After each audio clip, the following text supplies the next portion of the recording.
ठीक है, ये सूजी, ये चीनी, ये खोपा, ये अखरोट, ये इलायची रखी है।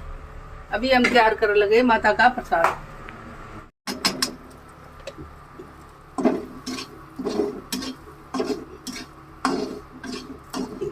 इस पे अंधेरा आ रहा है। ये हमारा बनके माता का प्रसाद ये तैयार हो गया। अब हम इसको रख देंगे, उतारेंगे। अब हम माता के चने बनाएंगे। ये हमने कुकर रखा,